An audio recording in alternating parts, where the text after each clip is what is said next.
एगो ऐसन बिरहा आप लोगों के बीच में गावे जात बनी जौने का आज चर्चा बा। पूरे हिंदुस्तान में जौन ई घटना बा झकझोर के रख देले बा। हम बताते हैं साधु जी, प्यार करना जब पाप है तो प्यार तो भगवान कृष्ण भी किए थे। प्यार करना तो ठीक है, लेकिन प्यार में पाप करना ठीक नहीं है। तो आइए यहीं से मेरे गीत की शुरुआत होती है। बिरहा में भूमिका से भाव लगा मास्टर साहब कैसे?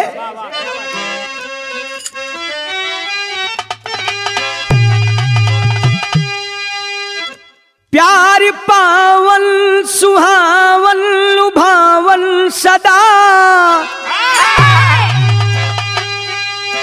यह हंसता भी है और रुलाता भी है। चूक इसमें कहीं जो जरा भी हुई तो दीवानों की कश्ती डुबाता भी है। प्यार पागल बनाता जमाने को है। कितने जोड़े यहाँ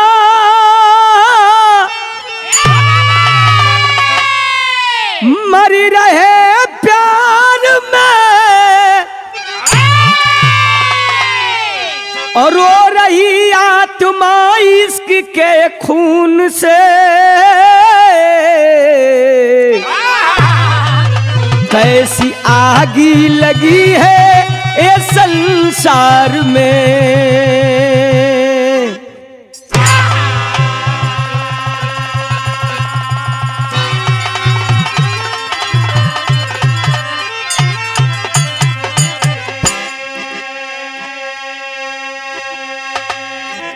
विरह के श्रोता बंधु, प्यार करना जब पाप है साधु जी, प्यार करना जब पाप है तो भगवान भी प्यार किए थे।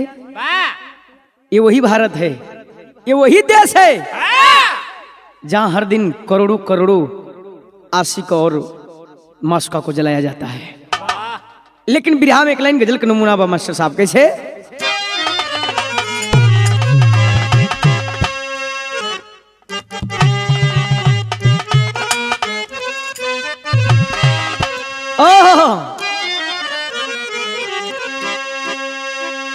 जो प्रेम गली में,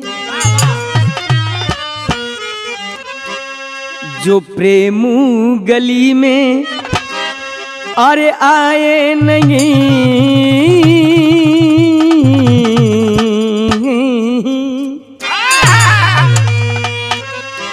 जो प्रेम गली में अरे आए नहीं ओ प्रीतम का ठिकाना क्या जाने। जो प्रेम गली में आए नहीं ओ प्रीतम का ठिकाना क्या जाने।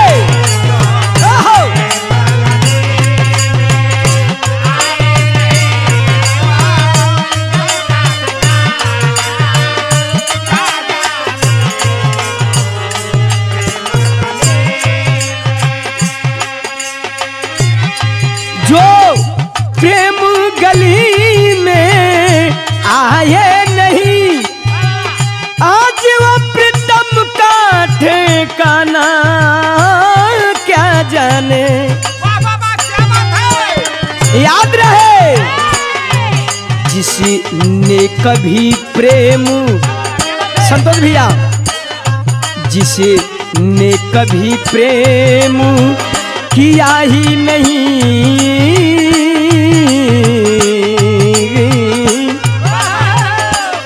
जिसने कभी प्रेम किया ही नहीं वो प्रेम निभाना क्या जाने। जिसने कभी प्रेम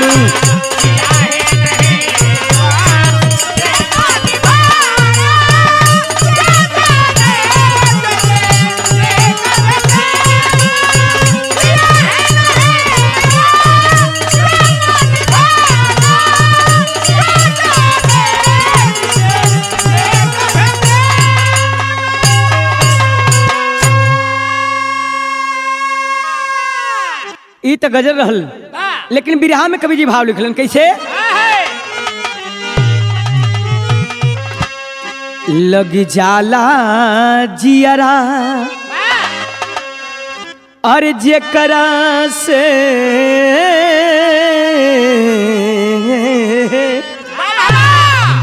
लग जाला जियरा अरे जेकरा से ओके चांदी अजूरिया ना भावे। लगी जाला जियरा जेकरा से ओके, क्या बात है?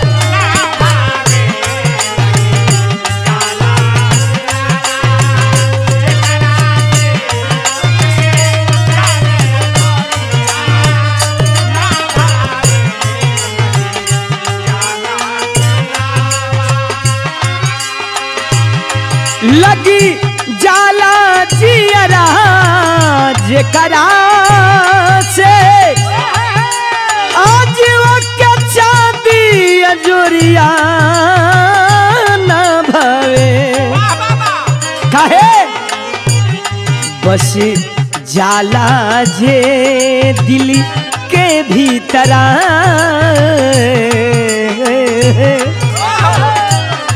बस जाला जे दिल के भीतरा ओके गोरिया करिया ना भावे।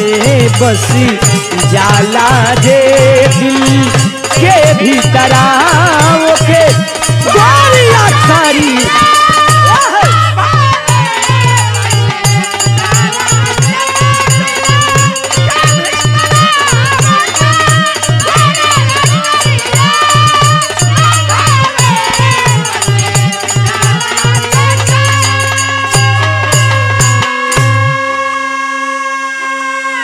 ये वैसे कहानी का शुरुआत हुई मार साहब कैसे?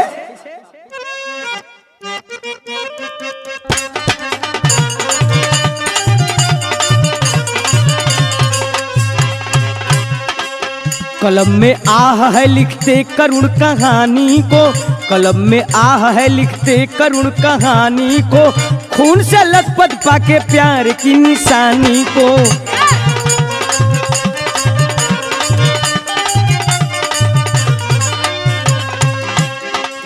कहानी कहाँ के बा के कर बजर तनी ध्यान दे। प्रांत बिहार अररिया में ऐसा पाप हुआ, प्रांत बिहार अररिया में ऐसा पाप हुआ, कांपती मानवता हैवानियत संताप हुआ।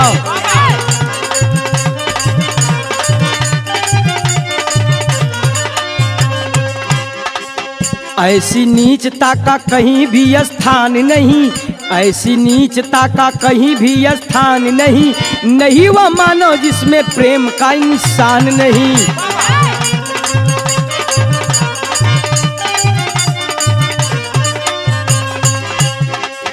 गांव रहरिया थाना रानीगंज बजरिया में, गांव रहरिया थाना रानीगंज बजरिया में, उमेश यादव गुजारा करते थे बकरिया में।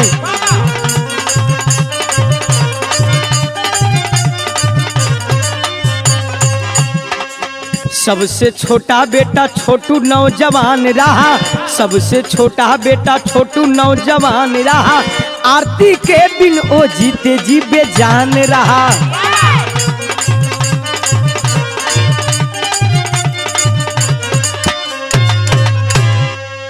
तनी से 2 मिनट कहानी समझ ले।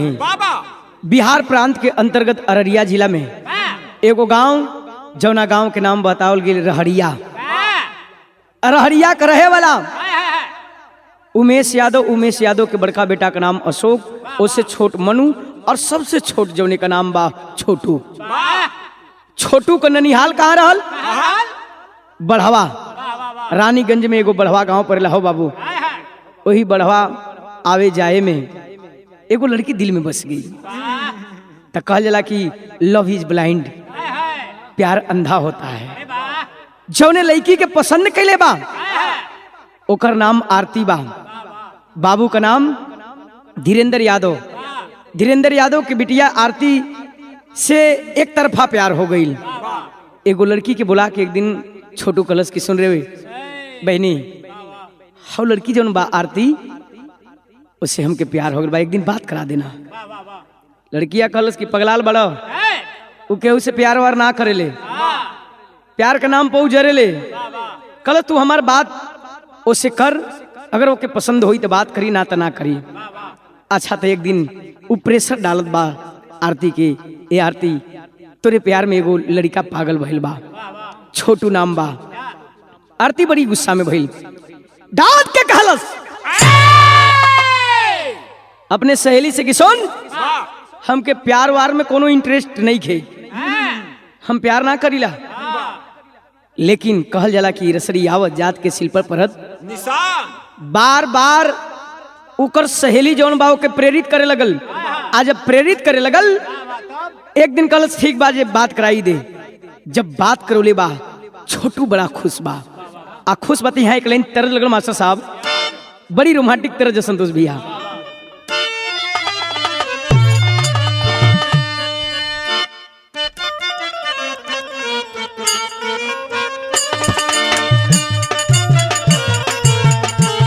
अरे दिया हो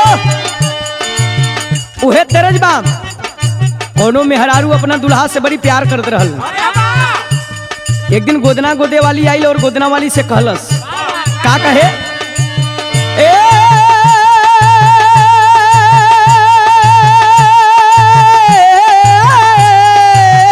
हो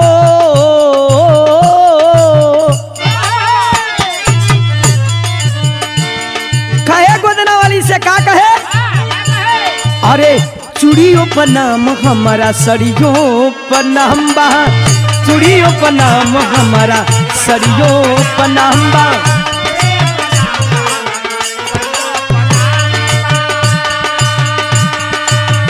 उनका खातिर हमारे जीवन तमाम बा। क्या बात है,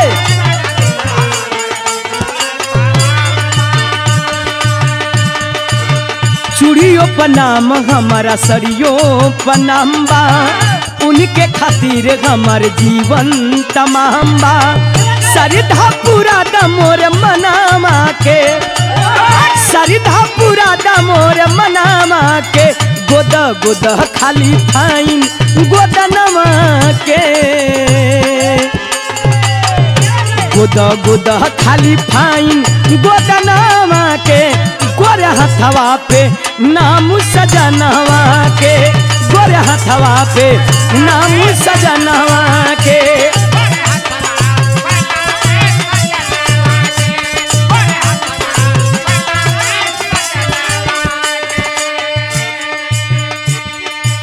ई तो तरज बा, लेकिन छोटू जब आरती से बात के ले बा, इतना खुशी की बतावे वाली नहीं के बात।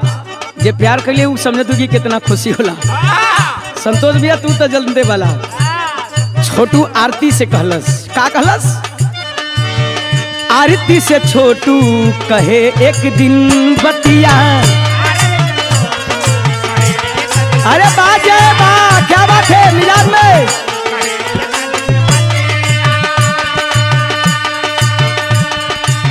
तोहरा बिना न भावे दिन औरी रतिया, औरी रतिया।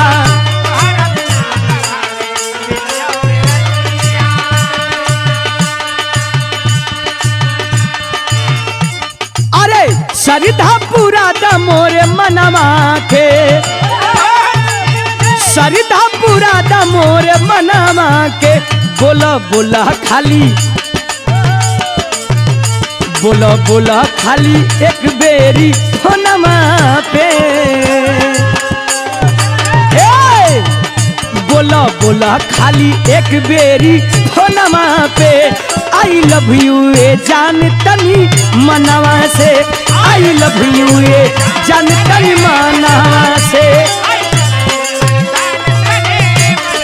आई लव यू हमके तो सब प्यार हो गइल बा।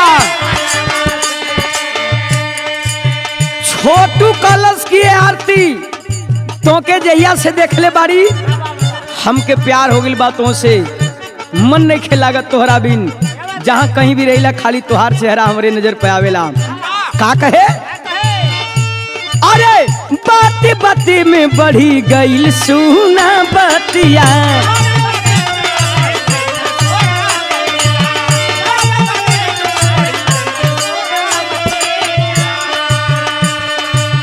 जिया मरे का कसम खैले संगतिया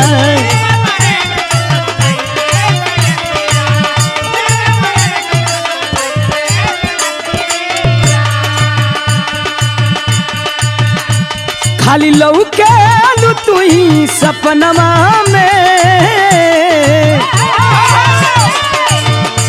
खाली लौके आलू तू ही सपनवा में अरे बोला बोला बोला बोला एक बेरी फोनवा में आई लव यू ए जान तनी मनवा से आई लव यू ए जान तनी मनवा से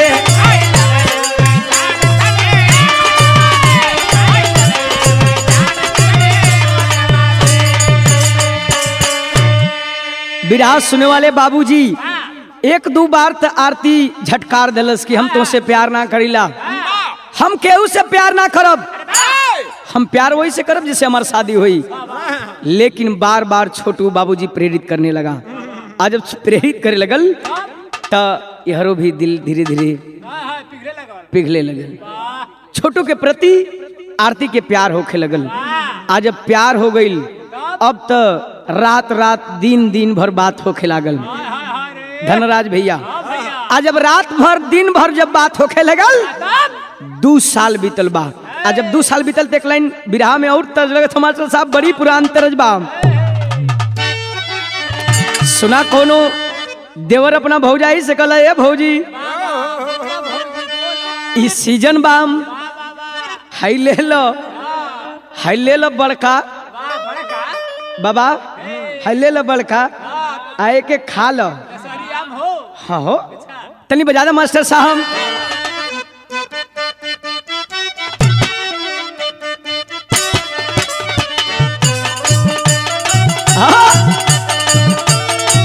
अरे दिया हमार सुगा उहे तरजबाम अरे खाई गईलू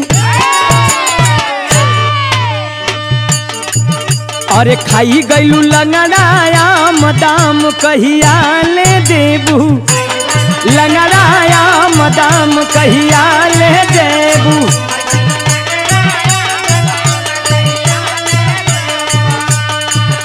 अरे कहिया ले देबू दाम कहिया ले देबू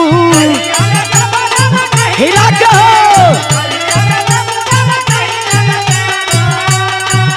अरे कहिया ले देबू कहिया ले देबू और हिलावा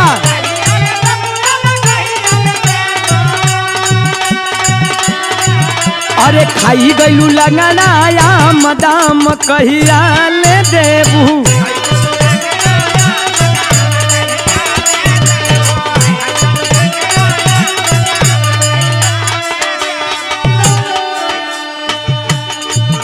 लेकिन बिरहवा में भाव लिखलन कवि जी दोनों और प्यार बराबर बा आग दोनों तरफ लग गई संतोष भैया आज जब आग लगल तो कहेला कि चोरी हत्या पाप कबो छिपेला अब प्यार तो आम बात बा केहू केतनो छुपाही लेकिन छुपी उपी तब कवि जी लिखलन अरे दोनों ओरी दोनों ओरी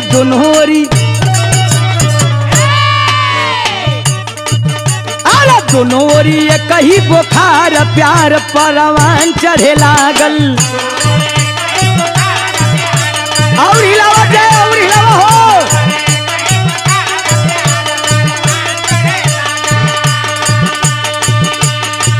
परवान चढ़े लागल परवान चढ़े लागल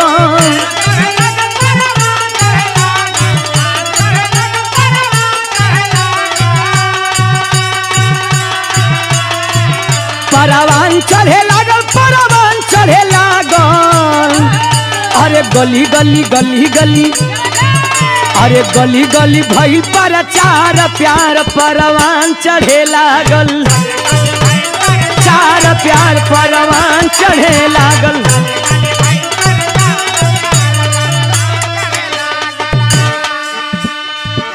धीरे धीरे 2 साल का दिन बीतल बा। अब गांव में चर्चा होखे लागल, ई आरती कैसे बतियावेले। धीरे धीरे भौजाई रूबी के पता चलल, आरती के भौजाई का नाम रूबी रहल।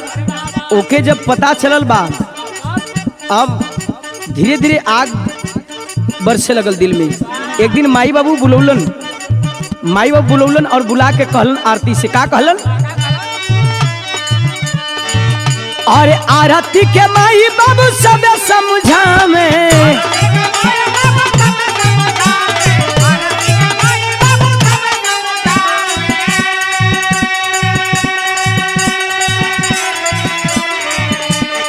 ए भैया आरती के माई बाबू यानी धीरेन्द्र यादव कहलन की बिटिया रे तू जहाँ कदम रखा तारी गलत रखा तारी, तोरा ई कदम बढ़ौला से हमार मान सम्मान चल जाई। हम तोर बियाह करब बढ़िया से धूमधाम से। अरे इज्जत बचावा बेटी है बतलावे,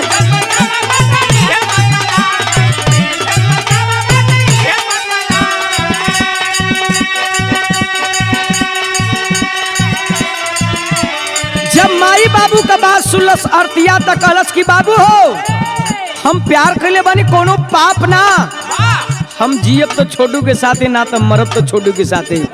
तब धीरेन्द्र यादव कहलन अरे ना तो होई ना तो होई ना तो होई, अरे ना तो होई जिंदगी बेकार, प्यार परवान चढ़े लागल, ना तो होई जिंदगी बेकार प्यार।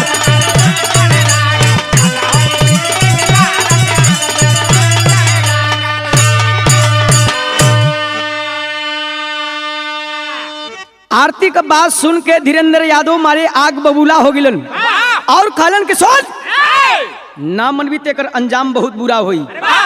आरती कलस की जो अंजाम होगा हम देखेंगे, लेकिन हम छोटू के बगैर ना जी पाई। समय बीतल हो बाबू। 5 जुलाई सन 2022 का दिन आल। 5 जुलाई सन 2022 का दिन जब आल हो पंचों, वो दिन छोटू और आरती के लिए काल बनकर के आ गया। तब बिरहा में एक लाइन तरज लगा था मास्टर साहब, कैसे,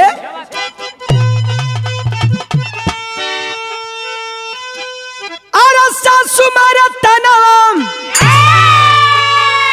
अरे ननदिया मारे तनाम, अरे तनावा हई हो मारे ना रे तनावा हई हो मारे ना, कहा मारे भौजी का बहिनी, अरे तनावा हई हो मारे ना हमारे, अरे दिया लाल बदल जा रहा।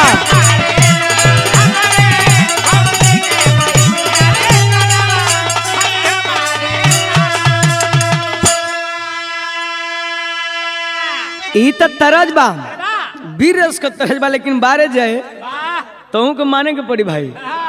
बिरहा में कवि जी भाव लिखलन, 2 साल बीतल 5 जुलाई के दिन आखिर भइल का, और धीरे धीरे बीतल जब,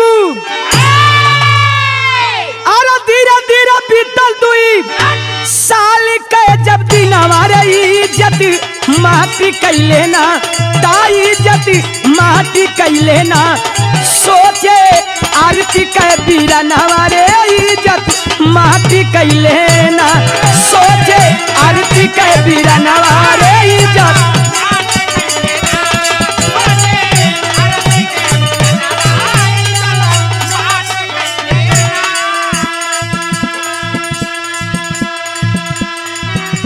आरती का भाई जेकर नाम रविकांत बतावल गई, भौजाई का नाम रूबी।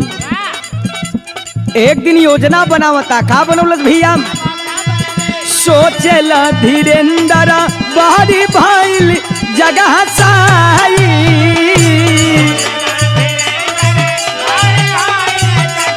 हसाई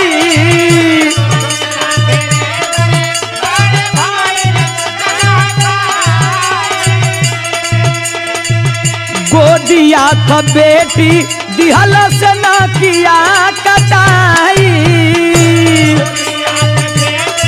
दिहल से ना किया कटाई,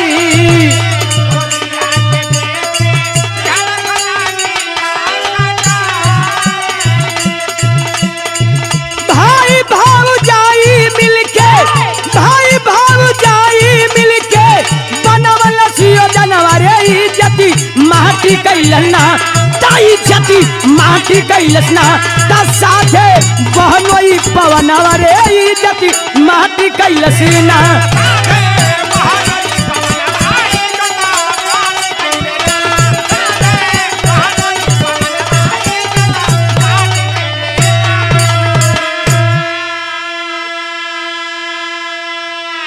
अरे बाबू आखिरकार जब आरती के भाई रविकांत बाम एक दिन अपने दुल्हन रूबी से कलश के सुन रहे छोटुआ के बुलाओ आ ओकर आज कुल प्यार का भूत उतार दिया जाओ योजना बनाते हैं।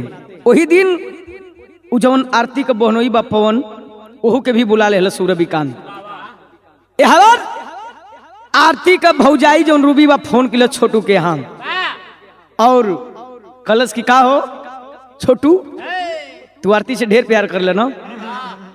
कलश भौजी पूछा मत तो कलश की सुनो आज केहू घरे पर नहीं खे हम ही और आरती बानी और आके तू मिल ला यार मिले के बोलो से यार सारा योजना तैयार के लिए बा तो लिखते हैं कवि जी रूबी भाभी कहन लागी अरे रूबी भाभी कहन लागी यह मंजर है बर्बादी का छोटू से बोली अब आओ तुम बात करेंगे शादी का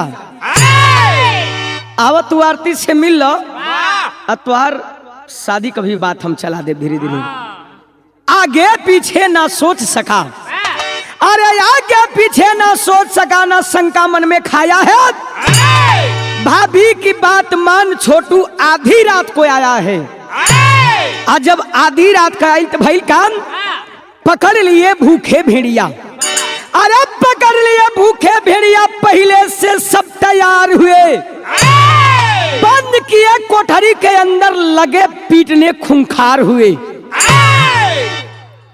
है बाबूजी छोटू जब आई बा आधी रात के उसमें घड़ी 2 बजावत बा जो आरती थी 2 बजे रात के टॉयलेट के लिए निकली तब तक छोटू को देखती है तो कलश कह रहे तू कहाँ यहाँ काहे अइला आज तब तक भौजैया पहुंच न गई रूबी जम रहल कल चिंता मत करा हम बोलौले ही आज हम बोलौले ही इतना सुलस आरती हो बाबू कलश की तू चल जा यहाँ से तू चल जा तोरा खातिर ठीक नहीं खे यहाँ आई लेकिन बाबूजी छोटू कहा कि भाभी बुलाई है हमारी शादी की बात करने के लिए आरती मैं तुमसे दूर नहीं रह पा रहा हूँ अब धीरे धीरे पाप जो है सर पे सवार होता है तब तक सारे लोग पकड़ लेते हैं और पकड़ करके छोटू को एक कोठरी में बंद कर दी और बंद करके लगा मारने बाबूजी और जब मारते हैं उसमें विदेशी का भाव लगल मास्टर साहब किसे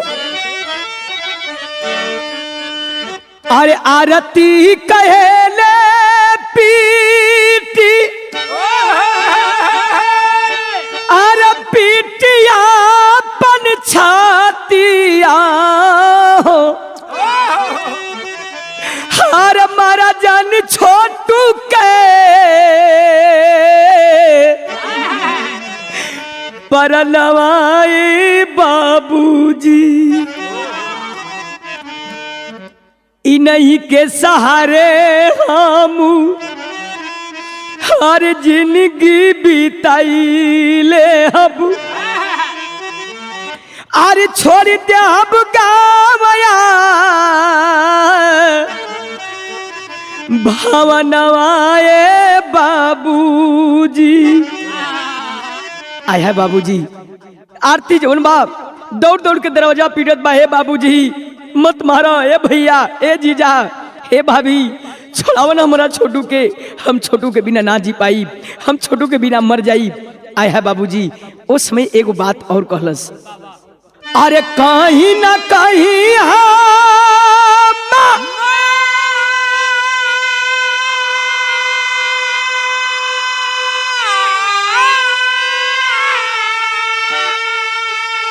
अरे सदिया जरूर करब अरे नहीं के माना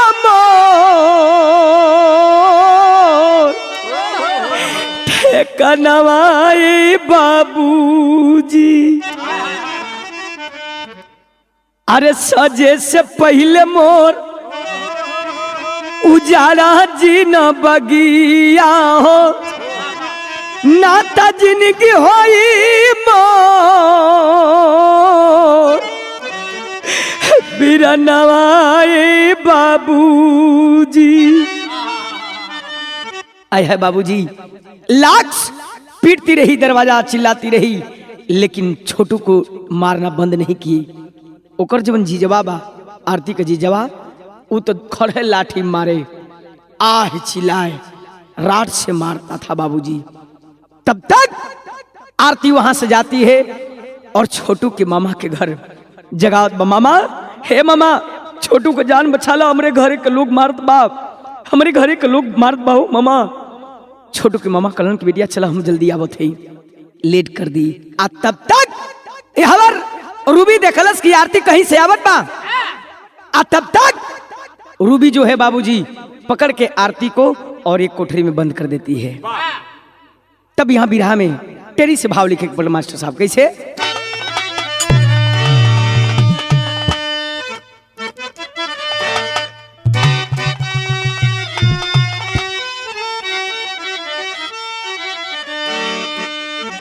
अरे फूलों की रानिया धांगो हो, फूलों की रानी आधा हो गई, काली कलप उठी, हो गया प्यार में बाधा, यार हो बाधा, यार हो बाधा। आय है बाबूजी, अजब आरती एक कोठरी में बंद हो जाती, वही में छिलात बाह। हे बाबूजी मत मारो, जितने लोग मारे, जितने चिल्लाए छोटू, उतने आरती चिल्लाए हो बाबूजी। प्यार की थी ना, सच्चा प्यार था। एगो बात और कलश रोके, काकल विधा में बड़ी मार्मिक भाव हो मास्टर साहब।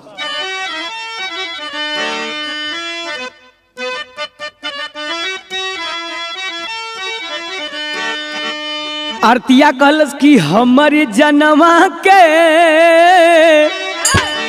हमरे जनमा के हर मारन जनवा, माना कहनवा मोर, हमरे जनमा के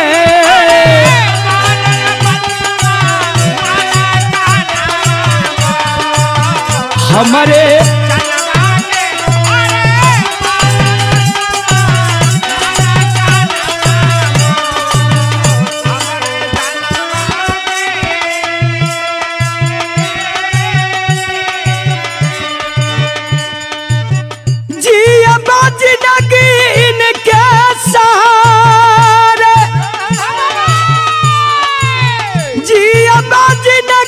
इनके सहारे ये बड़े सजनवा मोरी की, हमारे जनवा के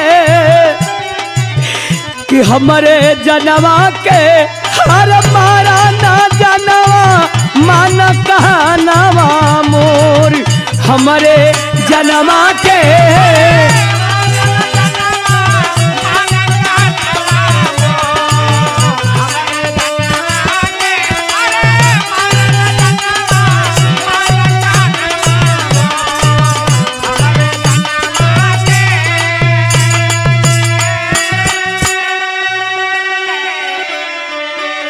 अरे बाबू चिल्लात बारोत बा, मत मारा हो बाबू, लोग मत मारा, हमारे सजे से पहले सिंदूर मत उजाड़ा लो। लेकिन हुआ क्या मास्टर? अरे रहम किए ना बहम चढ़ा था, सगरी नीची कसाई, लाठी राड से मारे पवनम, अरे दिया करंट छुआई कि हमारे जनवा के, कि हमारे जनवा के कल पे माया नवा बरसे नया नवा लोरी, हमारे जनवा के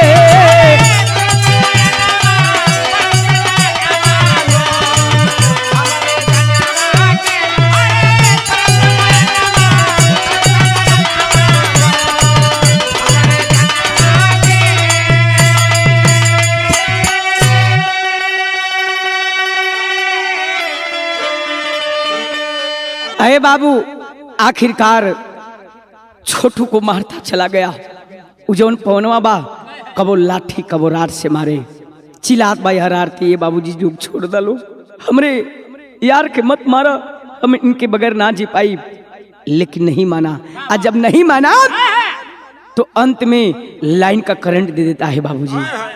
आज जब करंट दिया सुन पपिया हो पंचो, छोटू का आवाज बंद हो गई।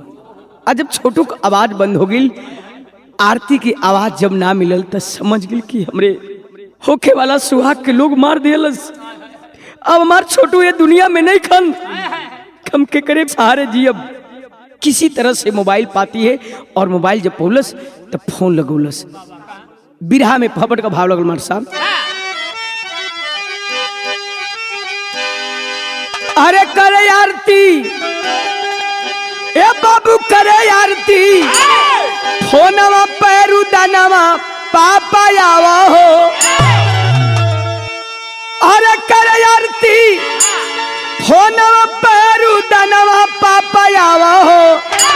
अब बची न तोहरे छोटू के परनवा पापा आवा हो।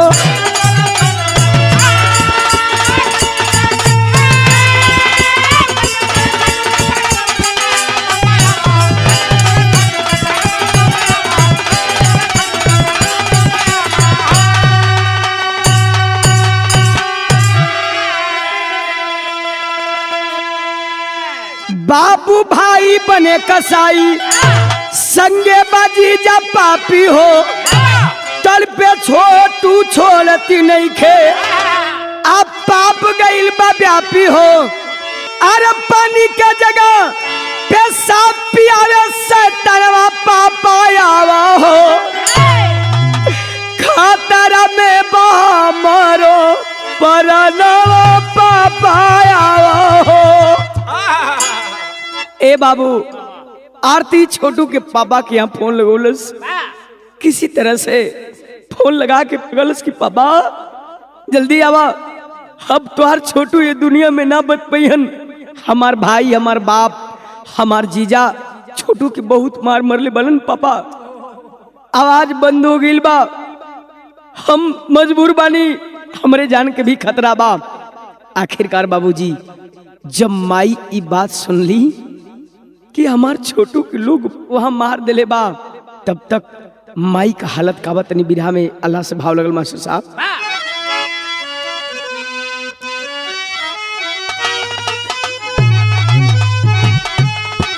हाय राम अब बाबू कहे जियारावा ए बाबू हो।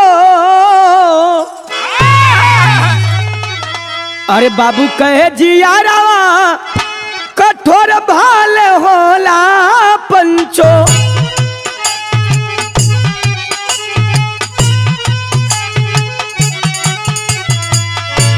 माई कही अरवा होला ममता कथा।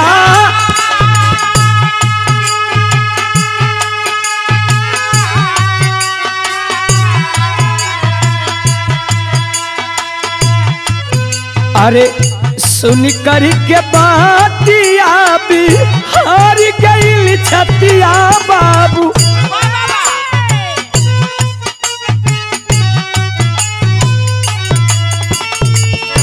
माई बाबू दुआरा पह गई लचा।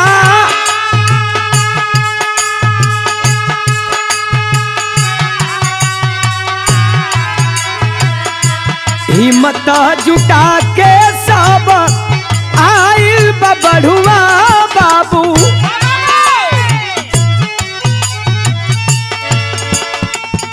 यादो धीरेंद्र बैठल रहले दुआ।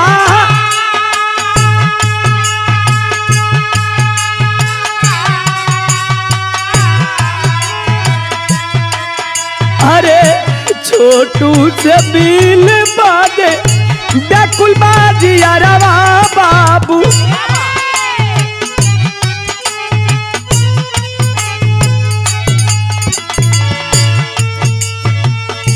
कोठरी के अंदर छोटू तड़फड़ा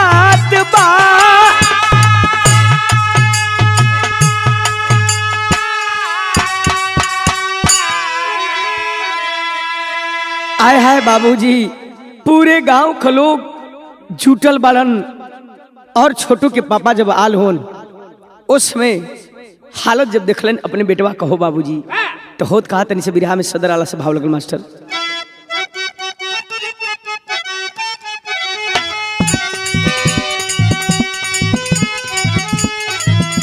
अरे देख के हालातिया बिगाड़ गईली बातिया,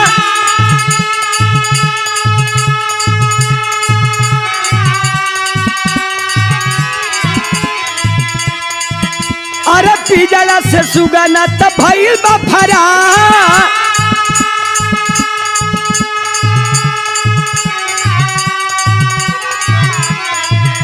अरे पूरे देशवा में कोहरा मच गई,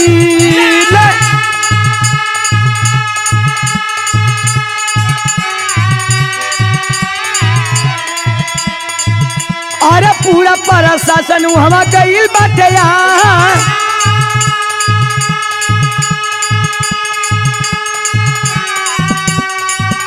अरे आरती से सहाय नहीं मिटऊ के जुदाई,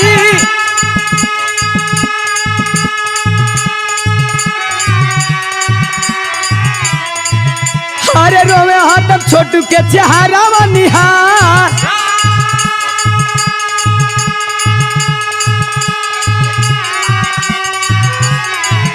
अरे आइल प्रशासन पकड़ले मुदैया,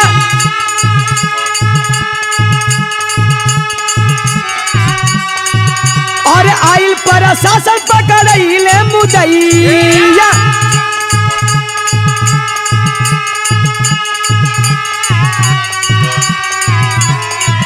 अरे भैले गिरफ्तार धीरेन्द्र जहिबा,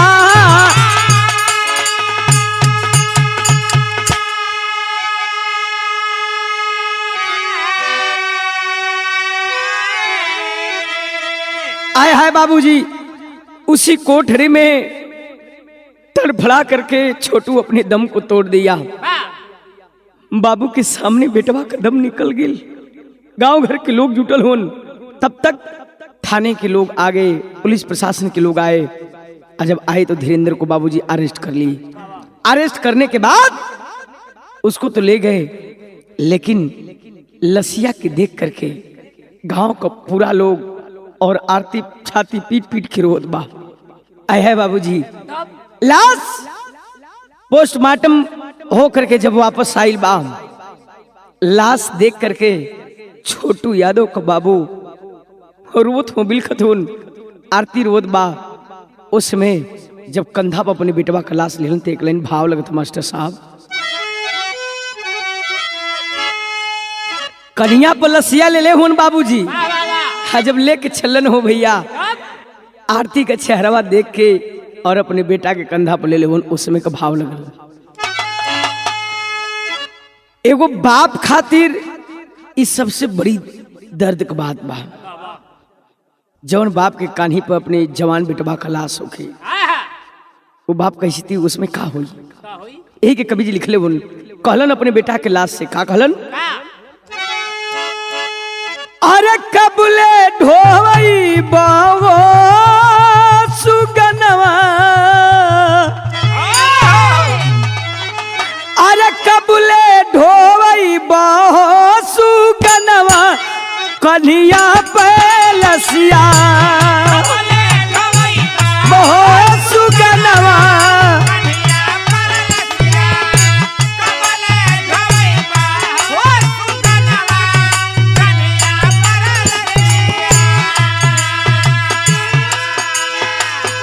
माई क्या किया के ज्योति छीन लिहला बेटा,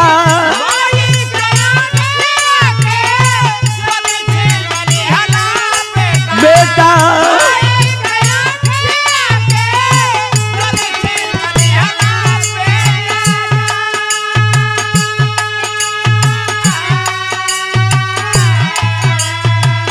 हमारा बुढ़ाइया में कमर तोड़ी दी हलाए बेटा,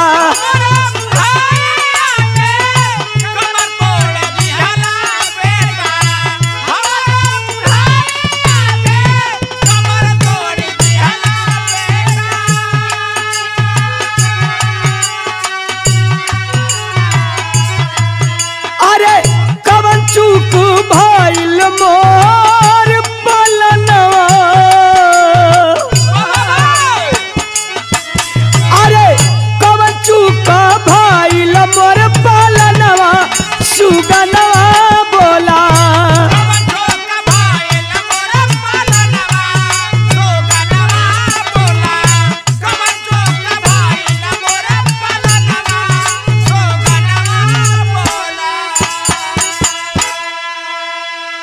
बिरहा सुनने वाले बाबूजी जितने लोग वहां जुटे थे सबकी आंखों से अश्क की धारा बह पड़ी। आरती का तो पूछवे मत करा हो बाबू।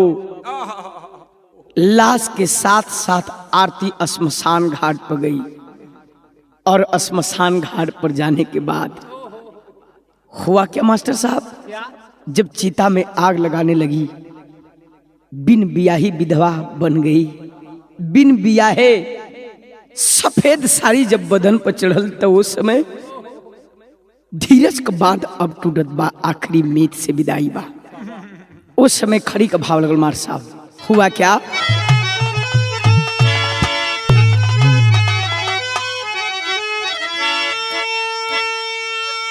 आरती मुखग्नि दान जब देवे छलल हो भैया, मुखग्नि दान दे के जब चिता में आग लग गई, जलने लगा, तो उस समय को बात कहलस।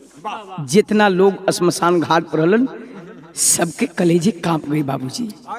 क्या कहती है,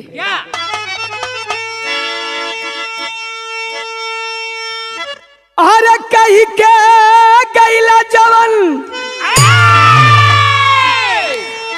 अरे कही के गैला जवन बतिया गोइल बिसारी। हमारी मांग में से नूरावा हो अबू के भरी।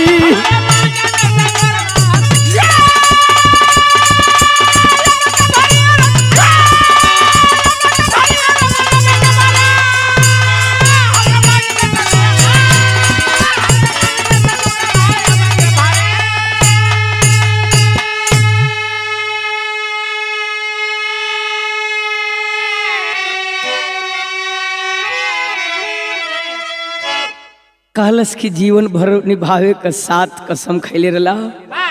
आज हमके तू अदजल में छोड़ के जात हुआ ना, तेगो बात याद रखिया, हम ऐसे दुनिया से ना जाई।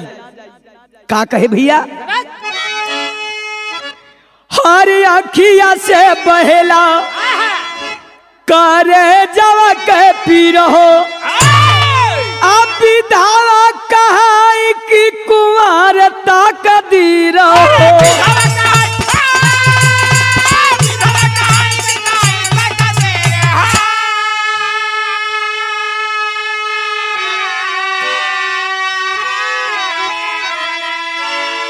अरे जिंदगी हमार तारा जिंदगी हमार चौराहे ऊपर बाइल बाखरी। तमारी मांग में से नूरावा हो अब के भा।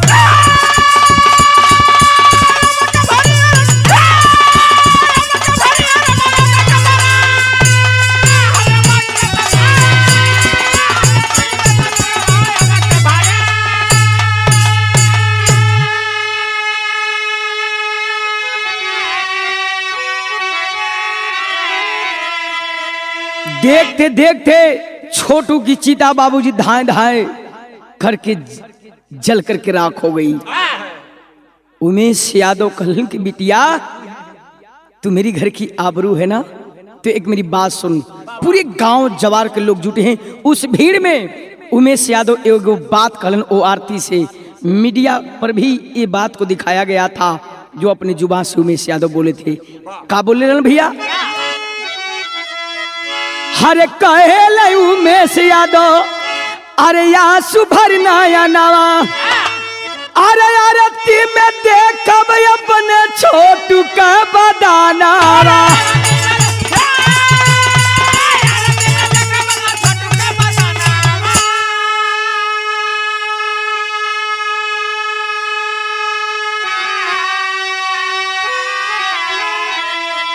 सवाल कर दिया उमेश यादव, पोंछ ले अपनी आंखों की आंसू बेटी, मेरा बेटा मर गया तो क्या हुआ, तू मेरे बेटे से बढ़ के है, तू मेरा बेटा बन करके रहना। एक बात और कहते हैं जो कलेजा चीर देगा। कौन सा बात मास्टर साहब? अरे भला ही बोझ जिंदगी भरी, तारा भला ही बोझ जिंदगी भरी, अरे धोवे की परी, ता हमारी मांगी में से नूरावा हो अबू की भर।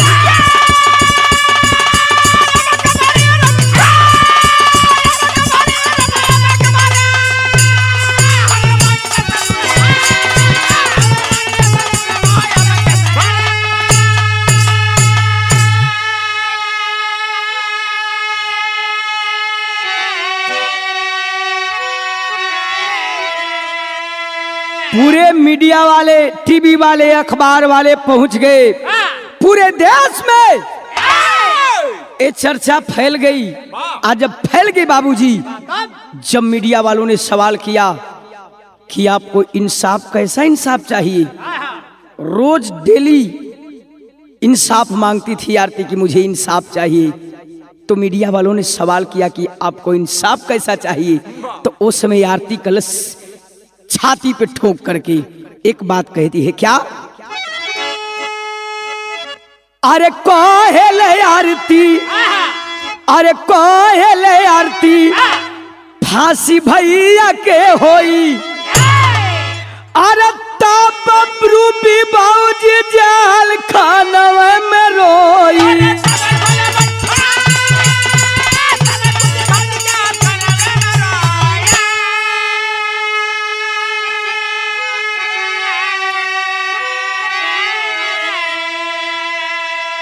कहती है आरती की मुझे इंसाफ के बदले मेरे भाई, मेरे बाप और मेरे जीजा पवन कुमार यादव को फांसी होनी चाहिए।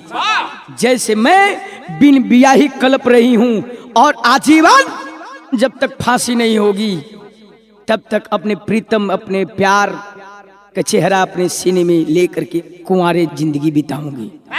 बारे वो आरती और बारे प्यार। लोग ताली बजाने लगे, पूरे देश उस लड़की के हौसले को सलाम करता है। लेकिन एगो बतिया और कलश हो भैया, आखिरी में कवि जी के कलम रो पड़ी। कौन सी बात? अरे कवि का कलम लिखत में गईली सिहारी, क्या हमारा मांग में से नूरावा होया बके भार।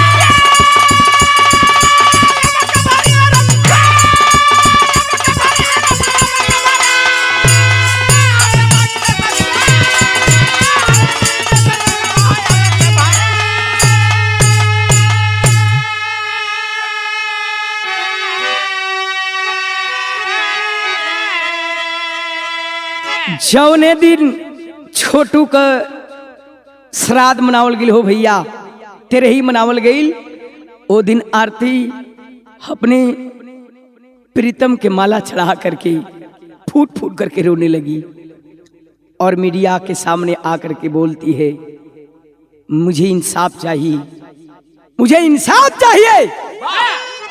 जो मेरे मीत को, जो मेरे प्यार को मारा है उसे फांसी चाहिए। अगर मेरी सुनवाई नहीं होगी मैं कोर्ट जाऊंगी, सुप्रीम कोर्ट जाऊंगी, हाई कोर्ट जाऊंगी, लेकिन जब तक फांसी नहीं होगा तब तक चैन की नींद नहीं सोऊंगी। अभी भी मामला चल रहा है, यही तक कहानी मिली और यह से हमारे विरह का समापन बा। आखिर लाइन में गुरु घराने से परिचय मिला मास्टर साहब। कैसे? गुरु बिहारी गुरुपत्तू नैनों से बहता नीर, काशी बुलना सहाले, अरे कलयुग वाली पीर, तब फूलों की रानी आधा हो, अरे फूलों की रानी आधा हो गई, धर्मचंद मस्ताना एक डोर में सबके नाधा, फूलों की रानी आधा हो।